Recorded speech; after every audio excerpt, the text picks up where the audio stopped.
మధ్యాహ్నం lunch hour తర్వాత డ్యూటీకి వచ్చే క్రమంలో దురదృష్టవశాత్తు ఒక యాక్సిడెంట్ లో ఆయన కాలు ఫ్రాక్చర్ అయ్యి చాలా సివియర్ ఇంజ్యూరీ అయినప్పుడు కూడా అంటే షెడ్యూల్ అవుట్ సైడ్ జరిగింది, దీనికి WCA రాదని కూడా కొంతమంది ముందుగానే ప్రచారం చేయడం అనేది కూడా జరిగింది. కానీ నేను సినిదేవ్ గారికి ఆ ఎస్టాబ్లిష్మెంట్ మేనర్లో ఉన్న రూల్స్ ప్రకారం ఒక ఎంప్లాయీ డ్యూటీకి వచ్చే క్రమంలో కానీ డ్యూటీ కంప్లీట్ అయిన తర్వాత ఇంటికి వెళ్ళే క్రమంలో ఒక గంట లోపల ఏదైనా జరిగితే ఖచ్చితంగా దాన్ని ఆన్ డ్యూటీ కింద ట్రీట్ చేయాలనేసి ఉన్నటువంటి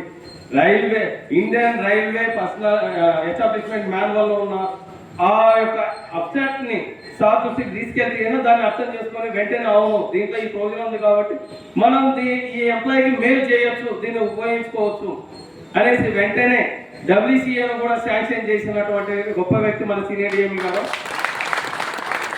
దీనికి సంబంధించి కూడా south central railway employees and diesel branch తరఫున మీకు మనస్ఫూర్తిగా ధన్యవాదాలు తెలుసుకుంటున్నాం సార్. అంతేకాకుండా సెక్షన్స్ పరంగా వస్తేనా మెటీరియల్ ఇన్వెంటరీ అయితేనేమి లేకుంటే ఏదైనా లోకో ఫెయిల్యూర్ అనాలిసిస్ గురించి కూడా సూపర్వైజర్స్తో అంటే చాలా ఫ్రీగా ఇంటరాక్ట్ అయ్యేవాళ్ళు. ఫర్ ఎగ్జాంపుల్ మాకు కంప్రెసర్ సెక్షన్ తీసుకుంటే అయినా ఇక్కడ పాత సినిడిఎం గారు ఉన్నప్పుడే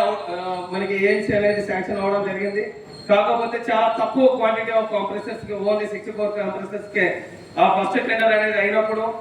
చాలా త్వరగా కూడా అంటే నెంబర్ ఆఫ్ IOH TOH లోకోస్ ఎక్కువ రావడం వల్ల చాలా త్వరగా టెండర్ కూడా కంప్లీట్ అయింది. అప్పుడు ఏం చేయాలని ఆలోచించే క్రమంలో